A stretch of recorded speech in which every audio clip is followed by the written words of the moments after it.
বন্ধুরা, আজকে আমি তোমাদের জন্য একটা ব্যাড নিউজ নিয়ে এসেছি। ব্যাড নিউজ শব্দটা শুনে কিন্তু তোমরা চিন্তিত হও না একদম, কারণ আজকে আমরা যে সিনেমাটার গল্প নিয়ে আলোচনা করব সেই সিনেমাটার নাম ব্যাড নিউজ। সিনেমাটা গত সপ্তাহে রিলিজ হয়েছে।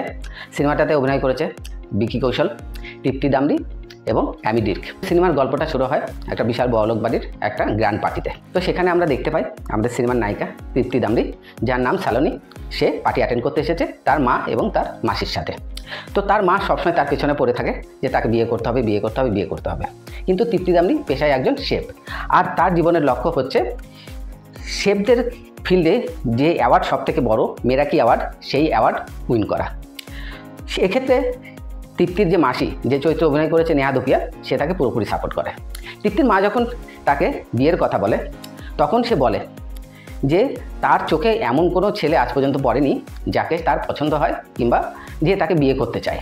তৃপ্তির মায়ের অবশ্যই একটা পছন্দ আছে, যে ছেলের নাম হচ্ছে হারমান। হারমান বিশাল বড়লোকের ছেলে, সেই হিসাবে তৃপ্তির মায়ের ফার্স্ট চয়েস হারমান। তো তৃপ্তি চরিত্রের নাম সলোনি। তো সলোনি যখন তার মা এবং মাসির সাথে পার্টি অ্যাটেন্ড করছিল, তখনই হঠাৎই সেখানে উপস্থিত হয় আমাদের সিনেমার নায়ক বিকি কৌশল ওরফে অখিল চাড্ডা। অখিল চাড্ডাও এখানে এসেছে তার মায়ের সাথে। অখিল চাড্ডা একটা সেফটি পিনের খোঁজে আসে তৃপ্তির মায়ের কাছে, অর্থাৎ সলোনির মায়ের কাছে। তো সলোনির মায়ের কাছে যখন আসে সে, তখন সলোনির অখিলকে প্রথম দেখাতেই খুব ভালো লেগে যায়। তো অখিলের যে পার্সোনালিটি, সেটা তৃপ্তির চোখে আটকে যায়। অখিল তখন সেফটি পিন নিয়ে ফিরে যায় তার মায়ের কাছে। আসলে অ্যাকচুয়ালি অখিল একটু মামাস বয় টাইপের, সে তার সবসময় তার মামার আশেপাশে ঘোরাফেরা করে। এখানে আমরা বুঝতে পারি যে অখিলকে যেমন সলোনির মনে ধরেছে, সলোনিও তেমনি অখিলের পছন্দ হয়েছে। এরপরে সেই অনুষ্ঠান বাড়িতে অখিল এবং সলোনিকে আমরা দেখতে পাই নাচে গানের মাধ্যমে নিজেদের সাথে খুনসুটি করতে। অখিল এবং সলোনির এই খুনসুটি দেখে তাদের দুজনের মা এটা ডিসিশন নেয় যে এই দুজনের বিয়ে দিয়ে দেওয়া যেতে পারে। তো অখিলের মা যখন অখিলকে সলোনির কথা বলে, অখিল তো রাজি হয়ে যায়, কিন্তু সলোনির মা যখন তাকে বলে, সলোনি পুরোপুরি রাজি হয় না, যদিও সলোনি অখিলকে পছন্দ করে। এরপরে অখিল কন্টিনিউ সলোনিকে ফলো করতে থাকে, সলোনি যে রেস্টুরেন্টে কাজ করে সেখানে। সলোনি প্রথম তাকে পাত্তা না দিলেও পরে আস্তে আস্তে তার মন গলে যায় এবং অখিলের প্রস্তাবে সে রাজি হয়ে যায়। এরপরে অখিল এবং সলোনির বিয়ে হয়। অখিল এবং সলোনির বিয়ের পরে অখিলের মা তাদেরকে হানিমুন করার জন্য ইউরোপে পাঠিয়ে দেয়। ইউরোপে এসে তারা নিজেদের হানিমুন বেশ এনজয় করছিল, কিন্তু এখানে একটাই প্রবলেম ছিল, আর সেটা হচ্ছে অখিলের মোবাইল ফোন। অখিলের অ্যাকচুয়ালি একটা প্রবলেম ছিল, যেটা হচ্ছে মোবাইল ফোবিয়া, যার কারণে সে কখনো তার মোবাইল থেকে দূরে থাকতে পারতো না।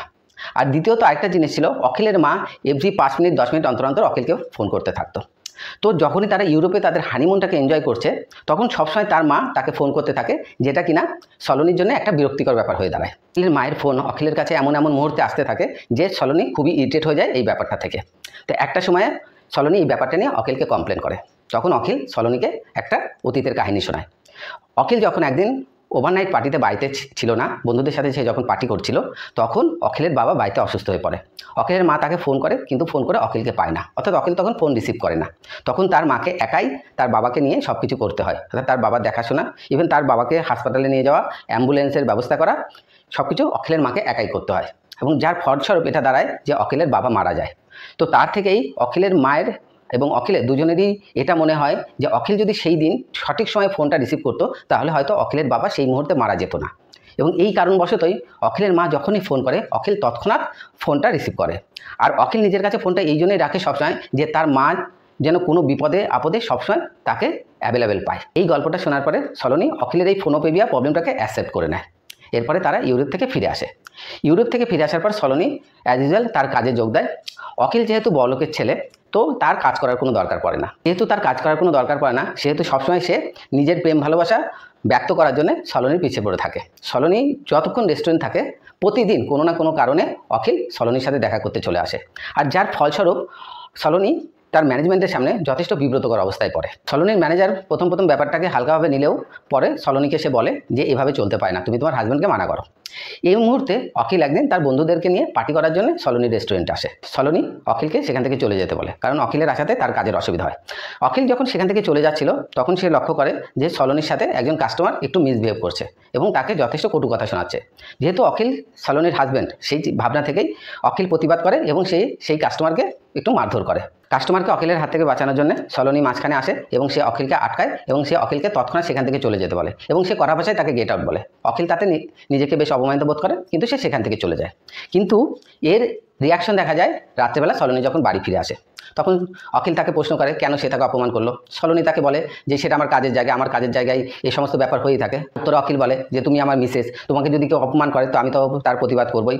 তো এক কথায় দুই কথায় সলোনি এবং অখিলের মধ্যে বাকবিতণ্ডা শুরু হয়ে যায়। তখন অখিল এক পর্যায়ে বলে তোমার এরকম চাকরি করার দরকার নেই যেখানে তোমাকে নিজের মান সম্মান নিয়ে কম্প্রোমাইজ করতে হয়। সলোনি তখন অখিলকে বলে আমার জীবনের স্বপ্ন মেরিকি অ্যাওয়ার্ড জয় করা, আর মেরিকি অ্যাওয়ার্ড পেতে হলে আমাকে শেফের কাজই করতে হবে। সলোনি অখিলকে এটাও বলে যে অখিল বড়লোকের ছেলে, তাকে কোনো রকম কাজ করতে হয় না, সে কোনো কাজ না করলেও তার জীবনে চলবে, তার জীবনের কোনো স্বপ্ন নেই, তার একমাত্র কাজ তার মায়ের সব কথা শোনা এবং তার মায়ের আঁচলের নিচে থাকা। তো কিন্তু সমস্যাটা হয় যে সলোনি যখন এই কথাগুলো অখিলকে বলে, অখিলের মা এই কথাগুলো শুনে নেয় এবং সে খুব দুঃখ পায়। আর মায়ের এই দুঃখ পাওয়াটাকে অখিল পার্সোনালি নিয়ে নেয় এবং তার থেকে অখিল এবং সলোনির মধ্যে একটা বড় দূরত্ব চলে আসে, কারণ অখিল সলোনিকে বাড়ি থেকে বের করে দেয়। সলোনি যখন নিজের বাড়িতে এসে তার মা বাবা এবং তার গ্র্যান্ডমাদারকে এই সব কথা শোনায় যে অখিল কেন তাকে বাড়ি থেকে বের করে দিয়েছে, তখন তার ফ্যামিলি তাকে সাপোর্ট করে না। তারা বলে যে ফ্যামিলিতে এরকম ছোটোখাটো ব্যাপার হতেই থাকে, তো তারা তাকে অখিলের সাথে প্যাচ আপ করে নিতে বলে, কিন্তু সলোনি তাতে রাজি হয় না। এরপরে বেশ কিছুদিন গড়িয়ে যায়। এরপরে অখিল এবং অখিলের মা সলোনিদের বাড়িতে আসে সলোনিকে ফিরিয়ে নিয়ে যাওয়ার জন্য। সলোনির ফ্যামিলি তাতে খুব খুশি হয়, তারা সলোনিকে ডাকে এবং সলোনি তখন এসে অখিলের মাকে সরি বলে আগের দিনের কটু কথার জন্য। মানে আগের দিন অখিলকে সে মামাজ ভাই বলেছিল, তার জন্য অখিলের মা দুঃখ পেয়েছিল সেই জন্য। তো অখিলের মা সলোনিকে বলে ঠিক আছে, এইসব ছোটোখাটো ব্যাপার সংসারে ঘটতেই থাকে, এই নিয়ে অশান্তি বড় করে লাভ নেই, তো তুমি ফিরে চলো। অখিলও সলোনিকে এটাই বলে, কিন্তু সলোনি তখন অখিলকে বোঝায় যে অখিল এবং সলোনির চিন্তা ভাবনার মধ্যে পার্থক্য আছে, তারা হয়তো আবেগের বশে একে অন্যকে বিয়ে করে বসেছে। সলোনি তখন অখিলকে বলে যে তারা হয়তো একে অন্যের জন্য তৈরি হয়নি, তাদের চিন্তাভাবনা একে অন্যের সাথে ম্যাচ করছে না, সেই জন্য এই অশান্তি হচ্ছে। সো বেটার তাদের একে অন্যের দিক থেকে দূরে থাকা। তার জন্য সলোনি অখিলের সামনে ডিভোর্সের প্রস্তাব রাখে। অখিল সলোনির কথা শুনে প্রথমে আশ্চর্য হয়ে গেলেও পরে সে সলোনির কথা মেনে নেয় এবং সে সলোনিকে ডিভোর্স দিয়ে দেয়। অখিল এবং সলোনির ডিভোর্সের পরে সলোনি অন্য শহরে একটা হোটেলে শেফের চাকরি নিয়ে চলে যায়। সে যে হোটেলে যায় সেই হোটেলে আমরা দেখতে পাই আমাদের সিনেমার দ্বিতীয় হিরো কুলবীরকে। কুলবীর চরিত্রে অভিনয় করেছে অ্যামি ডার্ক, যেখানে একজন পাঞ্জাবি অভিনেতা। এখানে আমরা কুলবীরের চরিত্রটাকে এমনভাবে দেখতে পাই যে অখিলের চরিত্রটা যেমন ছিল, কুলবীরের চরিত্রটা ঠিক তার অপোজিট। অখিল যেমন ছিল ইমপ্যাশেন্ট অ্যাংরি ইয়ংম্যান ইমেজের, সেক্ষেত্রে কুলবীর ছিল শান্ত শিষ্ট এবং সমস্যাটাকে ঠান্ডা মাথায় সমাধান করার মতো একজন ব্যক্তি। কুলবীরের এই কোয়ালিটি খুব সহজেই সলোনি এবং কুলবীরকে একে অন্যের বন্ধু হিসাবে গড়ে তোলে। আরেকটা কথা এখানে বলে রাখা দরকার, সলোনি যে হোটেলে চাকরি নিয়ে এসেছে সেই হোটেলের মালিক হচ্ছে কুলবীর। তো কুলবীরের এই হোটেলটা ছিল অ্যাকচুয়ালি একটা গুজরাটি হোটেল এবং এখানে সব কিছু ভেজ খাবার পাওয়া যেত, কোনো ননভেজ খাবার পাওয়া যেত না। আর কুলবীর অ্যাকচুয়ালি ছিল একজন পাঞ্জাবি, তো পাঞ্জাবিদের ফেভারিট খাবার তো ননভেজ খাবার। তো দুজনের বন্ধুত্ব হয়ে যাবার পর, কুলবীর এবং সলোনির ফ্রেন্ডশিপ গড়ে ওঠার পর একদিন সলোনি এর কারণ জানতে চাইলে কুলবীর তার দুঃখের কাহিনী শোনায়। কুলবীর অ্যাকচুয়ালি একটা গুজরাটি মেয়েকে ভালোবাসতো যার নাম ছিল সেজাল। তো সেজাল একজন গুজরাটি মেয়ে হওয়ার সুবাদে তার সমস্ত খাবার তালিকায় ভেজ খাবার ছিল, আর এদিকে কুলবীর ছিল পাঞ্জাবি এবং তার খাবারের তালিকায় সবসময় থাকতো ননভেজ। এই ভেজ আর ননভেজের চক্করে দুজনের মধ্যে ঝামেলা হয় এবং তাদের ব্রেকআপ হয়ে যায়। আর এই কারণেই কুলবীর ননভেজ খাবার ছেড়ে পরে ভেজ খাবার খেতে শুরু করে। এদিকে আমরা অখিলকে দেখতে পাই সলোনির সাথে ডিভোর্স হয়ে যাওয়ার পরে সে যথেষ্ট ভগ্ন হৃদয়ে দিন কাটাচ্ছে, কিন্তু সার্টেন একটা টাইমের পরেও সে নিজেকে রিকভার করে এবং সে পুনরায় সে আগের ইমেজে ফিরে যায়। বিয়ের আগে যেমন সে প্লেবয় ইমেজে থাকতো, সে আবার সেই ইমেজে ফিরে যায়। সে পার্টি করতে থাকে, সে নেশা করতে থাকে, এমনকি পার্টিতে গিয়ে মেয়েদের সাথে নাচ গানও করতে থাকে এবং সেই নাচ গানের ভিডিও সে সোশ্যাল মিডিয়াতে নিজের অ্যাকাউন্টে শেয়ার করতে থাকে। এদিকে সলোনি এবং কুলবীরের বন্ধুত্ব বেশ ভালোই গড়ে উঠেছে এবং তারা তাদের রেস্টুরেন্টটাকে বেশ ভালোভাবেই চালিয়ে নিয়ে যাচ্ছে। এর মধ্যেই হারমোন নামে যে ছেলেটা ছিল, যাকে সলোনির মা খুব পছন্দ করতো, সে একদিন সলোনিকে ফোন করে এবং ফোন করে বলে যে অখিল কিন্তু তোমাকে ছেড়ে খুব আনন্দেই আছে এবং সে জানায় যে সোশ্যাল মিডিয়াতে অখিলের অ্যাকাউন্ট ফলো করলেই তুমি সব কিছু দেখতে পাবে। তখন সলোনি অখিলের সোশ্যাল মিডিয়ার অ্যাকাউন্ট চেক করে এবং সে দেখতে পায় অখিলের সাথে অন্যান্য মেয়েদের ফটো ভিডিও এগুলো দেখতে পায়।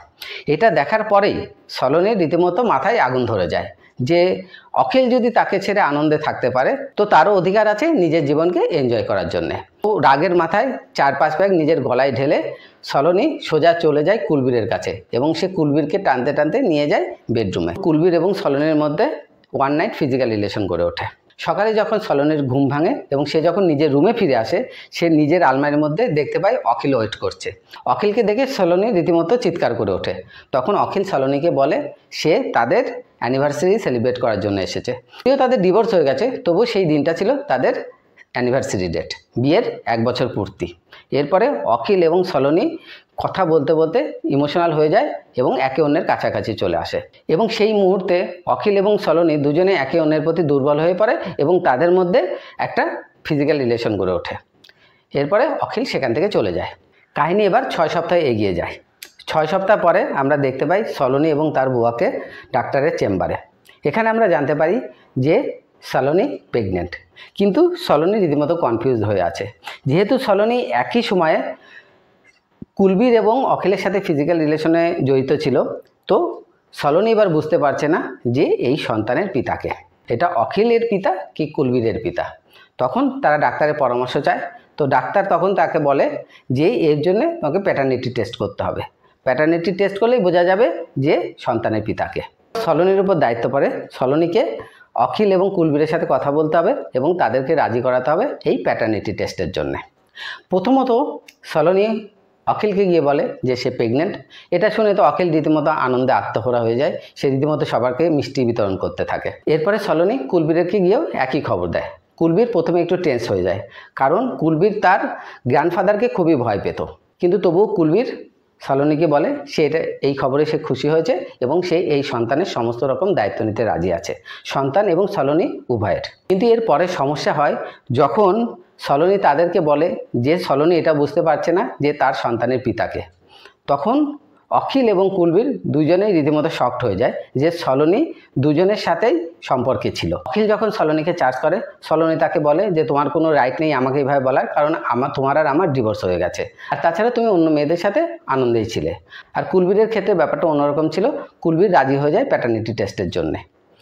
অখিল প্রথমে রাজি না হলেও অখিলও পরে সেটাতে রাজি হয়ে যায়। এরপরে আমরা দেখতে পাই অখিল ডাক্তারের কাছে আসে এবং সে প্যাটার্নিটি টেস্টের ফর্মে সাইন করে দেয়, এবং ফর্মে সাইন করার পরে সে কুলবীর নামক ব্যক্তিকে খুঁজতে থাকে, কারণ তার ধারণা ছিল সে যখন এখানে এসেছে তার অর্থাৎ কুলবীরও সেখানে এসেছে। এরপরে একটা সময় হাসপাতালের মধ্যেই অখিল এবং কুলবীরের মুখোমুখি দেখা হয়ে যায়। অখিল এবং কুলবীর একে অন্যকে কথা শোনাতে থাকে এবং দুজনেই দাবি করতে থাকে যে সলোনির গর্ভে যে সন্তান আছে সেই সন্তানের পিতা সে।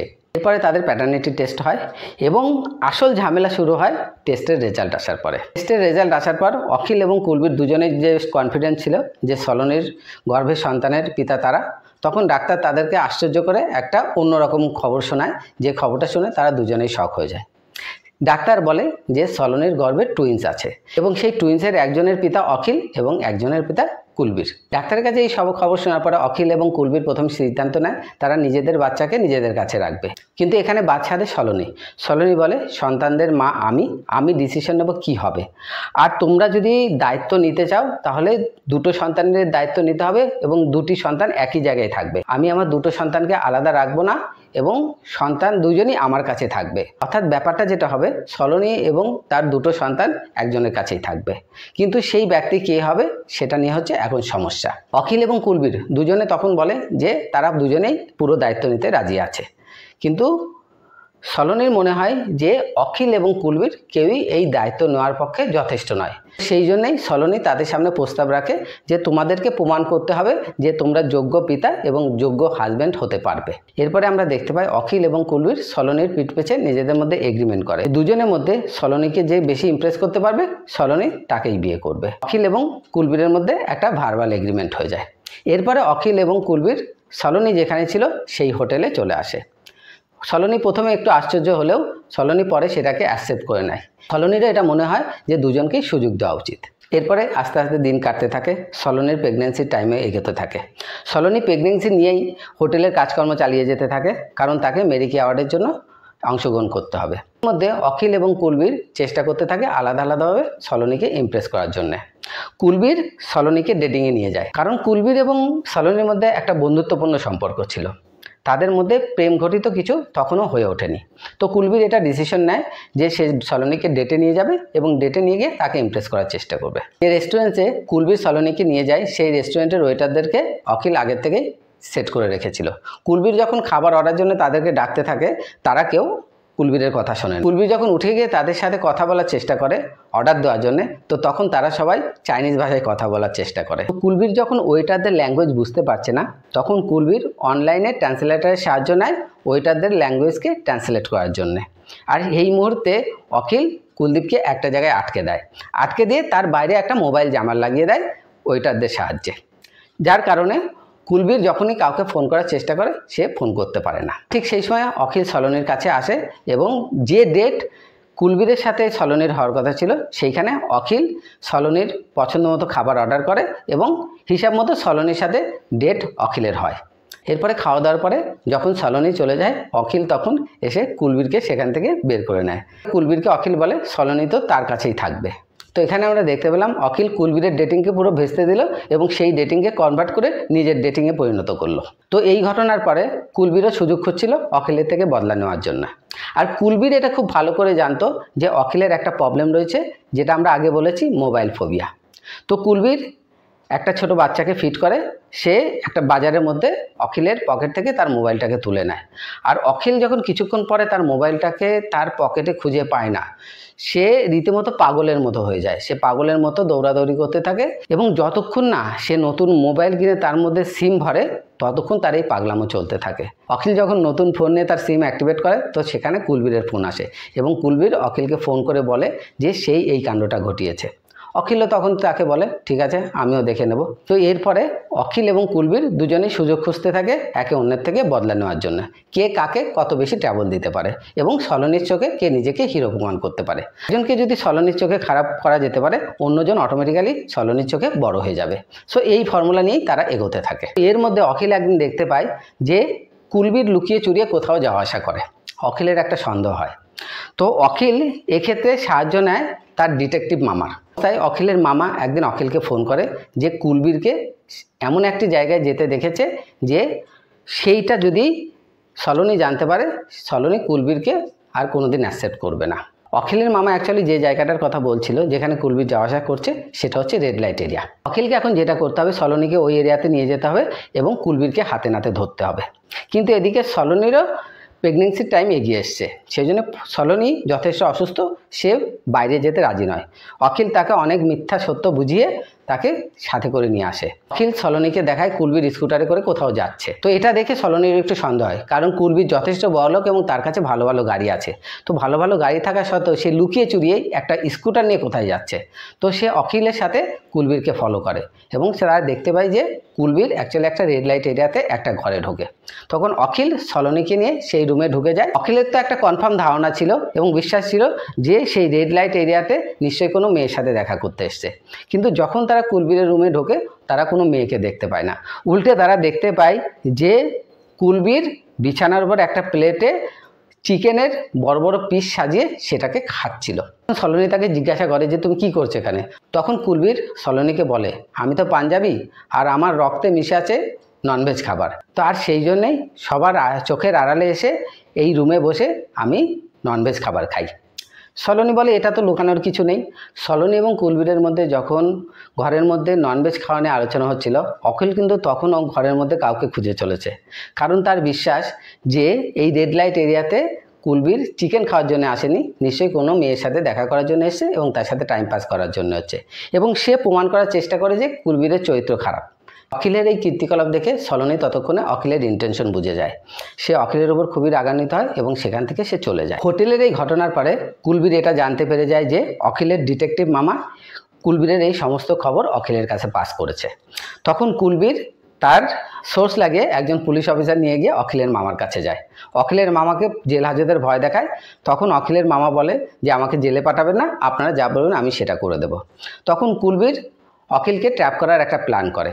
অখিল যে ডিভোর্সের পরেও সলোনির কাছাকাছি এসে রয়েছে এবং সলোনি প্রেগনেন্ট সেই কথাটা অখিল নিজের বাড়ির কাছে লুকিয়ে রেখেছে, এই ব্যাপারটা অখিলের মামার থ্রু দিয়ে কুলবীর অখিলের মায়ের কাছে খবরটা পৌঁছে দেয় এবং সাথে সাথে সলোনির পরিবারের কাছেও খবরটা পৌঁছে যায়। এরপরে একদিন অখিলের মা, সলোনির ফ্যামিলি এবং এদের সাথে কুলবীরের গ্র্যান্ডফাদার সবাই পৌঁছে যায় সলোনির বাড়িতে এবং সলোনি তখন রীতিমতো বিব্রতকর অবস্থায় পড়ে। সে চেষ্টা করে নিজের প্রেগনেন্সিকে লুকিয়ে রাখার জন্যে। অখিল এবং কুলবীরও যথেষ্ট সাহায্য করার চেষ্টা করে তাকে, কিন্তু একটা সময়ে তারা জেনেই যায় যে সলোনি প্রেগনেন্ট এবং পুরো ঘটনাটা তখন সবার ফ্যামিলির সামনে চলে আসে। এরপরে সলোনি হাসপাতালে ভর্তি হয়। সলোনির অবস্থা খুবই ক্রিটিক্যাল ছিল, তাকে অপারেশন থিয়েটারে নিয়ে যাওয়া হয় এবং ডক্টর এসে অখিল এবং কুলবিন্দের দুজনকেই ডেকে পাঠায়। ডক্টর তখন তাদের দুজনকেই বলে সলোনীর পেটে যে দুটো বাচ্চা রয়েছে তার মধ্যে কোন বাচ্চাটার বাবা কুলবীর এবং কোন বাচ্চাটার বাবা অখিল এটা আইডেন্টিফাই করা সম্ভব হয়েছে, কিন্তু সমস্যা হয়েছে যে কুলবীরের বাচ্চা তুলনামূলক অনেক উইক অখিলের বাচ্চার তুলনায়। তো সেক্ষেত্রে তাদেরকে একটা অপারেশন করতে হবে, এবং অপারেশন করতে হলে যেহেতু সলোনীর পেটে দুজনেরই বাচ্চা আছে সেহেতু দুজনেরই কনসেন্ট লেটারে সাইন করতে হবে। কি কনসিকুয়েন্ট হতে পারে সেটা যখন ডাক্তারের কাছে জানতে চাওয়া হয়, ডাক্তার বলে যে যদি অপারেশন করা হয় তাহলে 50-50 চান্স আছে দুটো বাচ্চারই বাঁচার, আর যদি অপারেশন না করা হয় তাহলে কুলবীরের যে বাচ্চাটা আছে সে মারা যাবে এবং অখিলের যে বাচ্চাটা আছে তার 100% চান্স আছে বেঁচে থাকার। তো এই ক্ষেত্রে অখিলের পাল্লাটা ছিল ভারী। অখিলের ফ্যামিলির লোক এবং সলোনীর ফ্যামিলির লোক তারা অখিলকে বোঝানোর চেষ্টা করে যে তুমি এই ফর্মে সাইন করো না, কারণ এতে তোমারই লাভ হবে, কারণ তোমার বাচ্চা তাহলে সুস্থভাবে জন্ম নেবে, আর তুমি যদি এই ফর্মে সাইন করো তাহলে তোমার বাচ্চার উপরও বিপদ আসতে পারে। অখিল প্রথমে একটু বিব্রতকর অবস্থায় পড়লেও সে সেই ফর্মে সাইন করে দেয়, এবং এই অবস্থায় দাঁড়িয়ে অখিলের এই উদার মনের পরিচয় পেয়ে অখিল কুলবীরের সন্তানের জন্য নিজের সন্তানের জীবন নিয়ে যে রিস্ক নিল সেটা দেখে কুলবীরের হৃদয়ে অখিলের প্রতি অসম্ভব একটা সম্মানের জন্ম নেয় এবং তাদের দুজনের মধ্যে খুব প্যাচআপ হয়ে যায়। এরপরে অপারেশন হয় এবং হয় সেটাই যেটা আমরা আগে থেকেই প্রেডিক্ট করতে পারি, দুটো বাচ্চাই বাঁচে এবং সাথে সলোনী সুস্থভাবে অপারেশন থিয়েটার থেকে ফিরে আসে। পরে আমরা দেখতে পাই অখিল কুলবীরকে সলোনী এবং দুটো বাচ্চার দায়িত্ব দিয়ে সেখান থেকে চলে যায় নিজের শহরে। এরপরে সলোনী অপারেশন থিয়েটারকে বেরিয়ে এসে যখন নিজের বাচ্চাদের দেখতে যায় তখন ডাক্তার বলে যে অখিল চলে গেছে। তখন সলোনী স্বভাবতই প্রথমে মনে করে যে অখিল নিজের দায়িত্ব ছেড়ে পালিয়ে গেছে। এরপরে কুলবীর সলোনীকে অপারেশনের আগে যে ঘটনা ঘটেছিল তার কথা বলে। সে বলে অখিল কত বড় মনের একজন মানুষ, কুলবীরের সন্তানের জীবন বাঁচানোর জন্য অখিল নিজের সন্তানের জীবনে ঝুঁকি নিতে পিছুপা হয়নি। এই কথা শোনার পরে সলোনীর মনে অখিলের প্রতি সব রাগ দুঃখ তো মুছেই যায়, অবশ্যই অখিলের জন্য তার মনে একটা সম্মানের জায়গা তৈরি হয়। পরে আমরা দেখতে পাই সেই দিন চলে আসে যেটা কিনা ছিল সলোনীর স্বপ্নের দিন। একটা বিশাল পার্টিতে মেরিকে অ্যাওয়ার্ড দেওয়া হচ্ছে এবং মেরিকে অ্যাওয়ার্ড পাচ্ছে অ্যাজ এ শেফ সলোনী এবং রেস্টুরেন্টের মালিক কুলবীর। এখানে আমরা এই পার্টিতে কুলবীরের যে প্রাক্তন প্রেমিকা যে কিনা ছিল গুজরাটি, যার নাম ছিল সেজল, যে চরিত্রে অভিনয় করেছে নেহা শর্মা, তাকে অ্যাজ এ গেস্ট অ্যাপিয়ারেন্স আমরা এখানে দেখতে পাই। তো এই পার্টিতে সেজলকে দেখার পরেই কুলবীরের মনে এত টেনশন হয়ে যায় যে সেখান থেকে সে পালিয়ে যায়। এবার কুলবীরের পালিয়ে যাওয়ার ফলে কি হয়, সলোনী পড়ে যায় বিপদে, কারণ তাকে অ্যাওয়ার্ড নিতে হলে অ্যাজ এ শেফ তাকেও যেতে হবে এবং রেস্টুরেন্টের মালিক কুলবীরকেও সাথে করে নিয়ে যেতে হবে। তখন সলোনীর মনে পড়ে অখিলের কথা। তো এতক্ষণ যদিও ওই পার্টিতে অখিলকে দেখানো হয়নি, কিন্তু আমরা দেখতে পাই যে অখিলও ওই পার্টিতেই ছিল এবং সে বাচ্চা দুটোর সাথে খেলা করছিল। সলোনী অখিলের কাছে আসে এবং বলে যে করে হোক কুলবীরকে নিয়ে আসো, কুলবীরকে না হলে এই অ্যাওয়ার্ড আমি নিতে পারবো না, কারণ অ্যাজ এ রেস্টুরেন্ট ওনার কুলবীরকে আমার সাথে থাকতে হবে। গিয়ে কুলবীরকে খুঁজে বের করে এবং তখন কুলবীর তাকে বলে যে সেই পার্টিতে সেজলকে দেখা গেছে যে কিনা ছিল তার প্রাক্তন প্রেমিকা। অখিল কুলবীরকে সাহস দেয় এবং সে তাকে পার্টিতে নিয়ে আসে। পার্টিতে নিয়ে আসার পরে তাকে সেজলের সামনে দাঁড় করানো হয়। এটাও জানতে পারি যে ননভেজ খাওয়ার জন্যে সেজল কুলবীরকে ছেড়ে গেছিল, সেজল চলে যাওয়ার পরে কুলবীর যেমন ভেজ খেতে শুরু করেছিল ঠিক তেমনি সেজলও ননভেজ খেতে শুরু করেছিল। এখানে দাঁড়িয়ে দুজনের মধ্যে আবার প্যাচআপ হয়ে যায়, তারা নতুন করে নিজেদের লাইফ আবার শুরু করার প্ল্যান করে। সলোনী যখন এটা দেখতে পায় যে কুলবীরের লাইফটা আলাদা করে সেটেল হয়ে গেছে, অথবা তাদের মধ্যে একটা অ্যাঙ্গেল ব্যাপারটা থাকছে না, তখন সলোনী নির্দ্বিধায় অখিলের কাছে যায় এবং অখিলকে গিয়ে বলে যে আমি তোমাকে আবার বিয়ে করব, কারণ তাদের তো ডিভোর্স হয়ে গেছিলো, এবং সে অখিলকে প্রপোজ করে। আর অখিল তখন তার পকেট থেকে রিং বের করে সলোনীকে পরিয়ে দেয়। সলোনী এটা দেখে আশ্চর্য হয় যে অখিল সবসময় তার এনগেজমেন্ট রিং, যেটা ডিভোর্স হওয়ার পরে অখিলকে ফেরত দেওয়া হয়েছিল, সেই রিংটা অখিল সবসময় সাথে নিয়েই ঘোরে। তো আমাদের সিনেমার গল্প এখানেই শেষ। এবার আসি সিনেমার পারফরমেন্স নিয়ে। সিনেমাতে তিনটে মূল চরিত্র, একটা অখিল, একটা সলোনী এবং একটা কুলবীর। অখিল চরিত্রে বিকি কৌশল যথেষ্ট ভালো অভিনয় করেছে, কিন্তু অ্যাজ এ অ্যাক্টর বিকি কৌশলের যা ক্যাপাসিটি, যেটা আমরা উড়ি ছবিতে দেখেছি, যেটা আমরা মাসানে দেখেছি, যেটা আমরা লাস্ট শ্যাম বাহাদুরে দেখেছি, সেখানে দাঁড়িয়ে আমি বলবো বিকি কৌশলের অভিনয়ের যা ক্ষমতা তার 10%ও পরিচালক ব্যবহার করতে পারেনি। অখিল চরিত্রটার মধ্যে কোনো রকম কোনো ডেপথ ছিল না। এরপরে আসি আমরা তৃপ্তি ডিমরির কথায়। তৃপ্তি ডিমরির যে ক্যারেক্টারটা ছিল সেই ক্যারেক্টারটা ছিল পুরোই গ্ল্যামারাস, কারণ এই ক্যারেক্টারটাতে অভিনয় করার স্কোপ তো ছিল, কিন্তু অ্যাজ এ অ্যাক্ট্রেস একজন অভিনেত্রী হিসাবে তৃপ্তি তেমনি সেটা করতে পারেনি। এখানে তৃপ্তিকে না নিয়ে যদি একজন ভালো অভিনেত্রীকে নেওয়া হতো তাহলে হয়তো চরিত্রটা আরও ফুটিয়ে তোলা যেত। 3 নম্বর আসি কুলবীরের চরিত্রের কথায়। কুলবীর চরিত্রে যে পাঞ্জাবি অভিনেতাকে নেওয়া হয়েছে অ্যামি ডার্ক যার নাম, তার অভিনয় শো চালিয়ে নেওয়ার মতো। বাদবাকি এই সিনেমায় এমন কোনো ক্যারেক্টার ছিল না যাকে আলাদা করে উল্লেখ করা যেতে পারে। এরপরে আসছে ডিরেকশনের কথা। সিনেমার যে ডিরেক্টর সে যে বিষয়টাকে বেছে নিয়েছে, বিষয়টা অ্যাকচুয়ালি আমাদের কাছে মানে ভারতবাসীর কাছে একটা আনকমন একটা ফ্যাক্টর। এই বিষয়টা আপার লেভেলের দর্শক অর্থাৎ আপার সোসাইটির দর্শক হয়তোবা ডাইজেস্ট করতে পারবে, কিন্তু সাধারণ নর্মাল দর্শক এই ব্যাপারটাকে কোনো মতেই ডাইজেস্ট করতে পারবে না। তো সেক্ষেত্রে আমি বলবো ডিরেক্টর একটা ভুল সাবজেক্টে চুজ করেছে। আর তৃতীয়ত সিনেমার একটা মাত্র গান তবা তবা একটু জনপ্রিয় হয়েছে। ওভারঅল সিনেমাটা কেমন হয়েছে সেটা নিয়ে যদি আমি নিজের মতামত ব্যক্ত করি তাহলে আমি বলবো সিনেমাটা একেবারেই ভালো হয়নি। এই সিনেমাটা 100% ফ্লপ করবে। আমাকে যদি ব্যক্তিগতভাবে জিজ্ঞাসা করা হয় আমি বলবো এই সিনেমাটাকে 5-এর মধ্যে 1 দেওয়া যেতে পারে, এবং সেটাও শুধুমাত্র এই জন্যে কারণ একটা সিনেমা বানাতে অনেকগুলো মানুষের যথেষ্ট পরিশ্রম করতে হয়। সিনেমাটার মধ্যে এমন কিছুই নেই যা দর্শককে আকর্ষিত করবে। একটা সিনেমা তৈরি করতে হলে সবচাইতে আগে যেটা লাগে সেটা লাগে হচ্ছে তার একটা স্ট্রং স্ক্রিন প্লে। কিন্তু এই সিনেমাটার যা স্ক্রিন প্লে সিনেমাটার নামটাকে পুরো জাস্টিফাই করে। সিনেমাটার স্ক্রিন প্লেটা সত্যি ব্যাড নিউজ। যদি এই ধরনের সিনেমাই চলতে থাকে তাহলে অদূর ভবিষ্যতে গিয়ে নর্থ ইন্ডিয়ার সিনেমা অর্থাৎ বলিউডের সিনেমাকে কিন্তু কেউ বাঁচাতে পারবে না।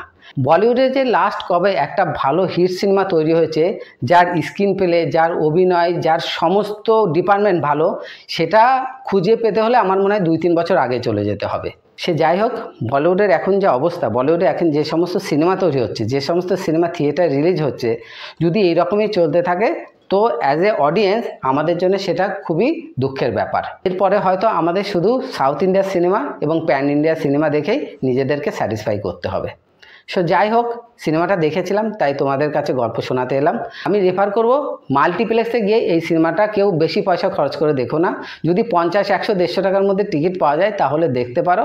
আদারওয়াইজ এই সিনেমাটা 200-300 টাকা খরচ করে টিকিট কেটে দেখার মতো নয়। কিছুদিন ওয়েট করো, সিনেমা তো ফ্লপ হবেই, অতএব খুব শিগগিরই সিনেমাটা ওটিটিতে চলে আসবে। তখন তোমরা ফ্রিতে কিংবা খুবই স্বল্প খরচে এটাকে দেখতে পাবে। আমার এক্সপ্লেনেশন এবং মতামত শোনার পরে তোমাদের যদি নিজের ডিসিশন নিতে সুবিধা হয় যে সিনেমাটা তোমরা দেখবে কি দেখবে না, তাহলে অবশ্যই আমার চ্যানেলটাকে সাবস্ক্রাইব করো, লাইক করো, কমেন্ট করো এবং বেল বাটন প্রেস করে রাখো।